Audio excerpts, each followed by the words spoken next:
Good evening, gladiators. We who are about to play salute you.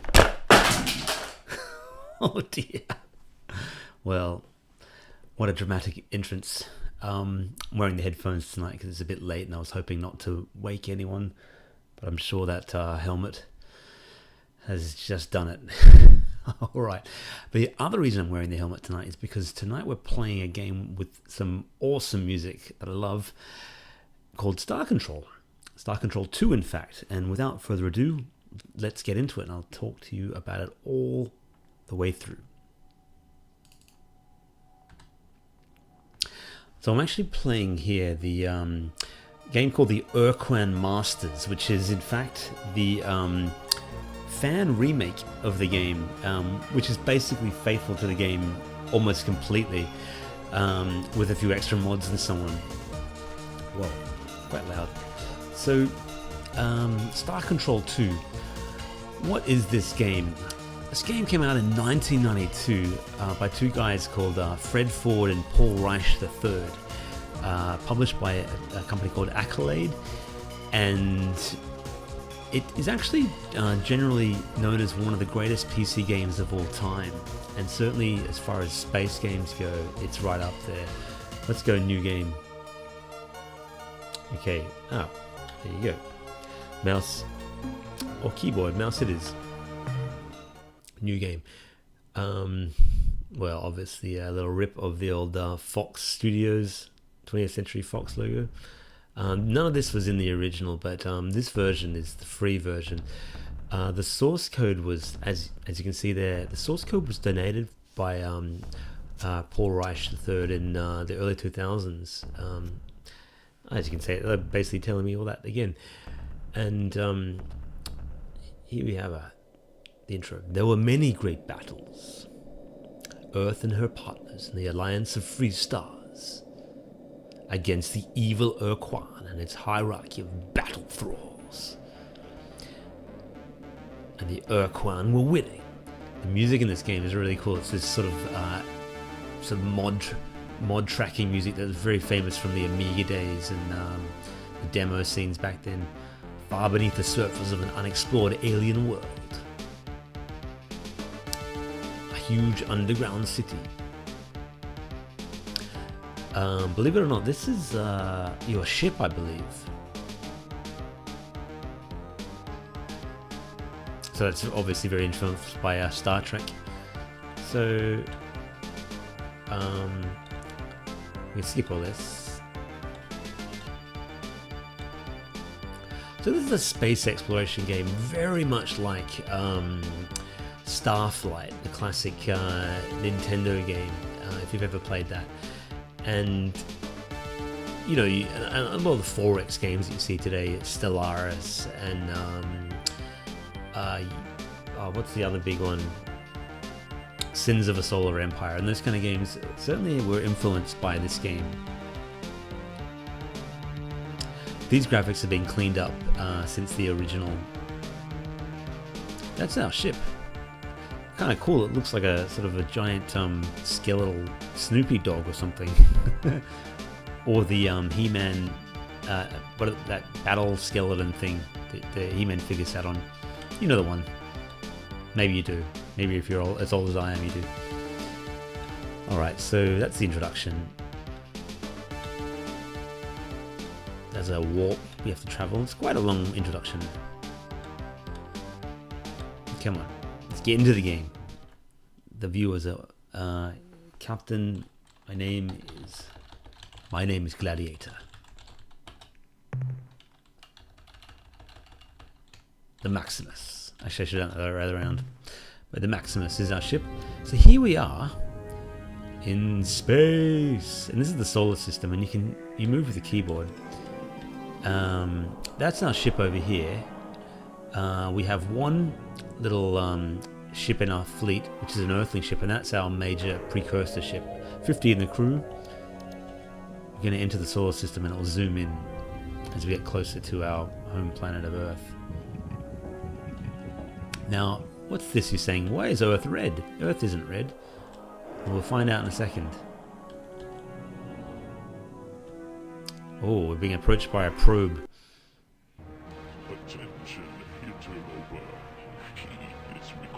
message. This drone vessel speaks with the voice and authority of your It's pretty cool. trespassing within In the original, there wasn't voice acting like this. But it's quite cool. Skip. Basically, these evil Urquan have overtaken the galaxy and they're enslaving everyone. And certain races are trying to fight back. So you basically have to go through the galaxy, gathering resources, building up your fleet, and trying to build up a resistance and take down the Urquan. But there's a bit more to it than that. I won't spoil it, or maybe I will later, because I doubt you'll play it. But I'll tell you when the spoilers are coming. So here's the Earthlings, and you got little text box options. This is the Starship Maximus. We stand ready to assist you. So what we're going to do is we're going to go down to Earth, or the Moon. I can't remember. All right, so there's a lot of dialogue in this game, a ton of dialogue and a ton of interaction and going backwards and forwards, and the world map is huge. For 1992, this was a very advanced game.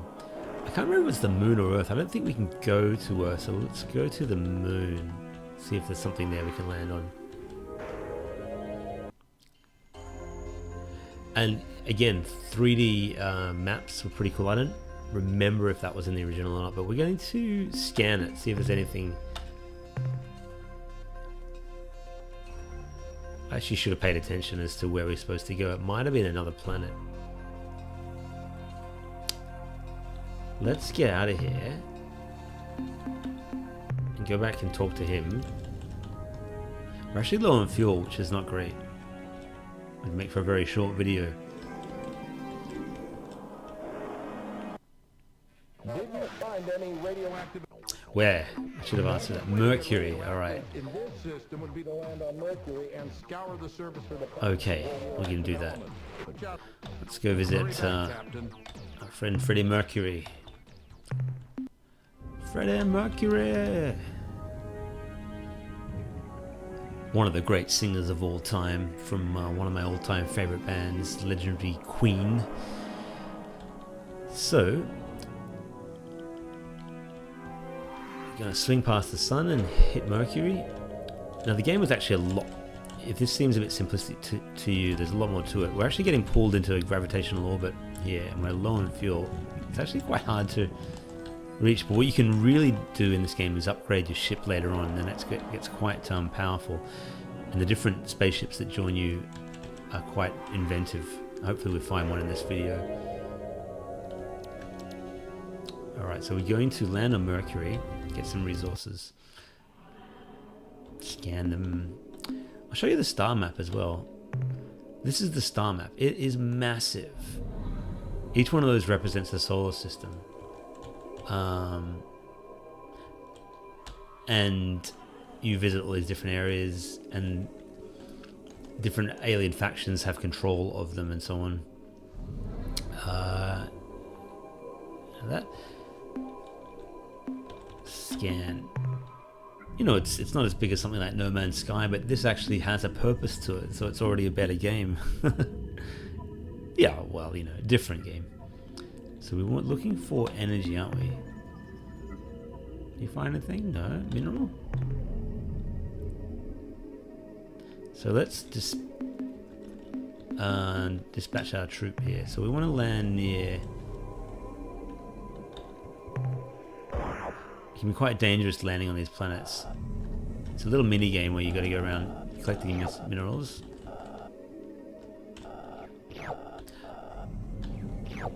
Oh, you know what?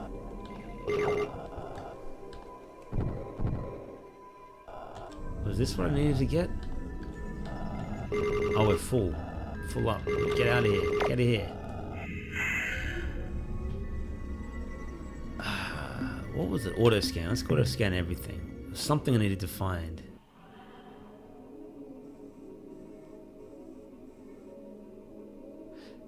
Let's drop ourselves off down at this thing. I should have paid more attention, shouldn't I? Grab that. Uranium. I think it was uranium we wanted for the power cells. That's cool. We'll check this thing out as well. We'll get back. Alright, cool. So we've got the uranium. Flying back. Now let's head back.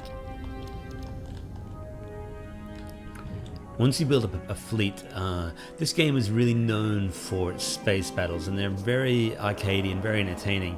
And there's actually a multiplayer mode, and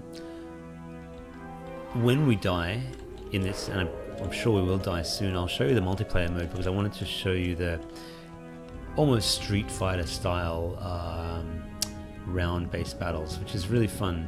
So we go back to the Earthcraft.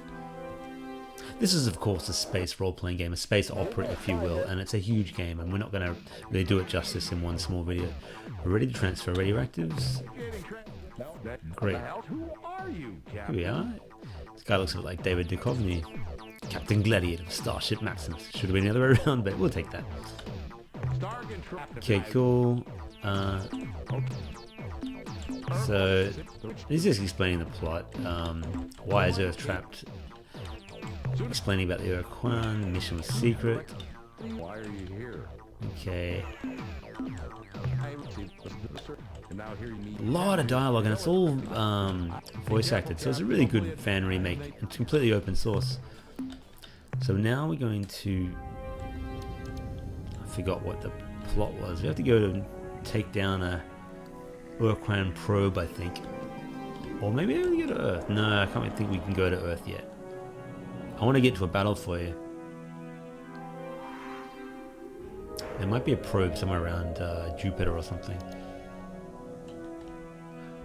What about, let's just go exploring, shall we? Let's just take off.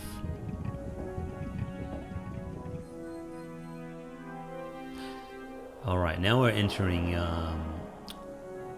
outer space. So this is hyperspace, and the music changes accordingly. It's really out there. We can travel a lot faster in hyperspace. I'm going to try and find another... So something's coming towards us. You can see a little mini-map there. Something is going to try and greet us. We'll let him. We've been sucked into it. What is this? What is this strange alien encounter in deep space? Let's talk to them. We come in peace. Oh, some kind of crystal-based life form. Tell me... Really inventive aliens in this as well, and I'm not really doing it justice, but what's that? Is there a battle? Oh no, we've got a battle. So here we go. Whoa, this guy's kicking our ass.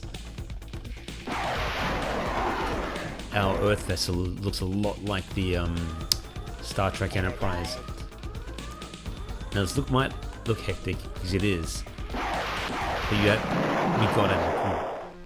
With a few crew left. Oh, bumped into the planet, lost the crew. So that was good. We killed the Sly Lander, as they are called. Landed. We're going to this solar system now and see if there's anything here for us. Oh, something else is coming for us. It's dangerous there. There is a third layer of space called, I can't remember what it is, but it's green and it's quite cool. You can travel very fast through it. Let's visit this planet, see if there's anything for us. There's a lot of reading in this game, and it is very much a role-playing game, as I said. But it's an interesting mix. I feel like the classic Starflight has probably better planetary landing stuff, but this has sort of a better story, if you know what I mean. Let's scan this for everything. And we will dispatch. See if we can get something. We're low on fuel, so this game is going to be over real quick. But then I'm going to show you the other game mode as well. You can of course upgrade your little crafts and so on, and your ship gets really powerful.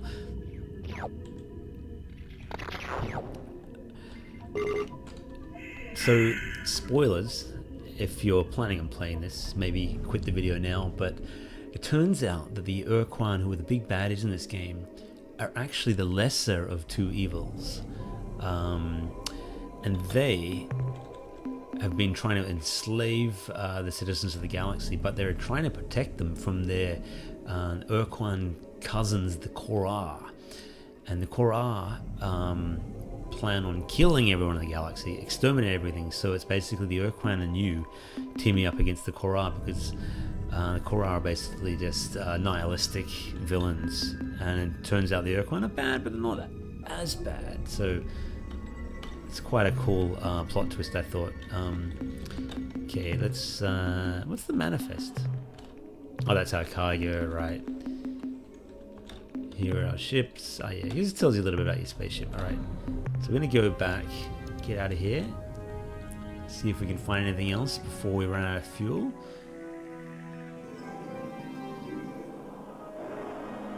The ship is extraordinarily slow, but eventually, once you get the different engines and so on, it becomes very maneuverable. I played this a lot back when I was a kid.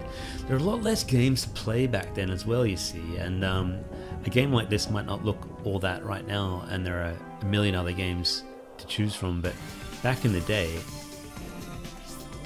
you didn't have many games and you'd play them a lot, and so this had many secrets. And is that those guys again? I'm just going to attack him. Forget you, clown. Let's attack him with our precursor ship, see how that flies. Whoa, it's not good. Whoa, it's really slow. Oh god, he's just slaying us.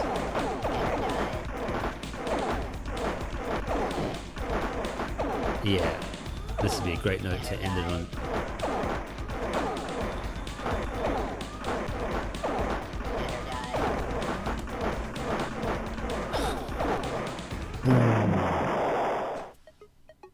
The end of our space odyssey. So what we're going to do, we'll try out Super Melee. And in this game, you pick, it's like a Street Fighter sort of battle mode. You pick a bunch of different ships from various alien races, and we're going to pick that guy. Yeah, let's go with them.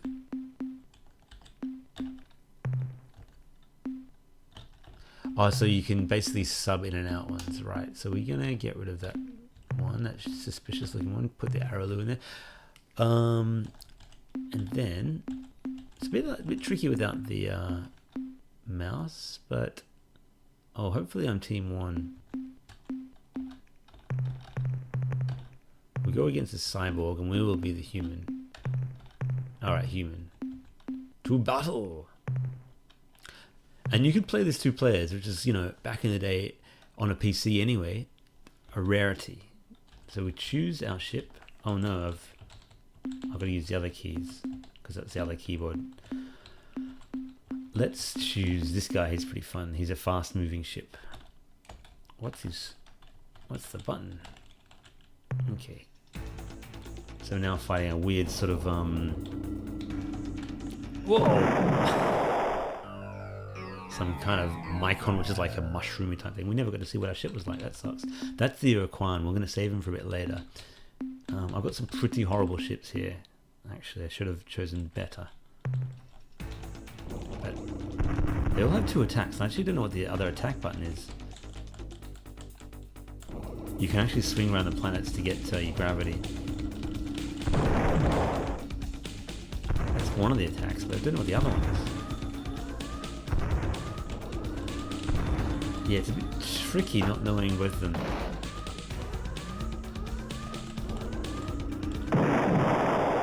Oh dear. Well, this is not an impressive showing from the game's Gladiator. Let's try 2 more ships. So I'm going to try the Urquan, then I'm going to try the Chimera Avatar, which is a really cool ship. Whoa, we spawned right next to them. That's not fun. This is the Urquan, who are the big baddies. But not knowing their other attack is a bit of a problem. What's the button? Oh, there it is. Which one was it? You can send your little ships out. Oh no, we haven't even touched this damn guy. At least we know what the button was. You can send the little ships out and they will attack automatically. But it's really tricky with the... I'm actually using the keyboard, not even the keypad, the actual keyboard. The SDFA keys, which is not very conducive to good gameplay. This guy has a really powerful laser. Should hopefully win. We really owe this guy some payback, don't we? The Chimera Avatar is actually the most powerful ship in the game, and it's the combination of two different alien races combining. There we go. Finally a victory. But we took a lot of damage. Oh. Dummy. So these guys' speciality is to insult people. Dodo. Not a good ship. That was one of the ships that I chose, wasn't it? Stupid. I think they could come back from the dead though, if I remember. Don't remember much about this ship. But as you can see now with the Chimera, we're just kicking ass. It's a very powerful ship. Oh, Korra. These guys are deadly. These are the big bads in the game. So as you can see down there, they look like the Urquan, but they're like sort of black and more spidery like. Well, we figured out how to play the game. We might as well see it out, right? Who have we got left? We've got some pretty awful ships remaining, unfortunately, because I didn't really choose well. This chute has a very powerful, like a sniper rifle in it. It's not super accurate, and the battery charges very slowly. It's called the Druge. These guys are sort of bondagey, slave type things.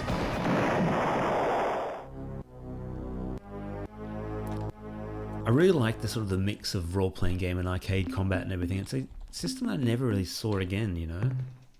Those other games are very heavy on the strategy and not so much on the arcade style. The Utvig. You got a powerful laser as well.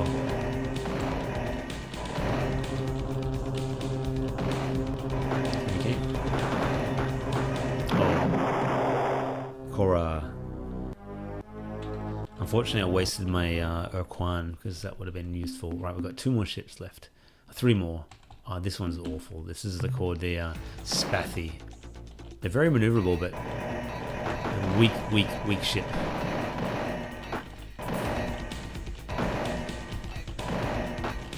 Oh, we did a little bit of damage to him.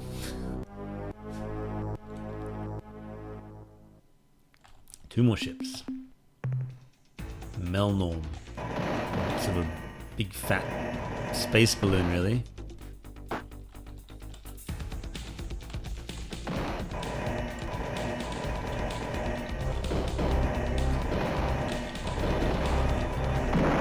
Nothing. How are we even going to get this guy? Alright. Persistence is the key. Never give up. Never give up. We've got 1 little ship left. What is this guy? An Androthin. He fires bubbles. Never give up until you have to give up. And that's the end of our super melee. We lost. That's the end. What?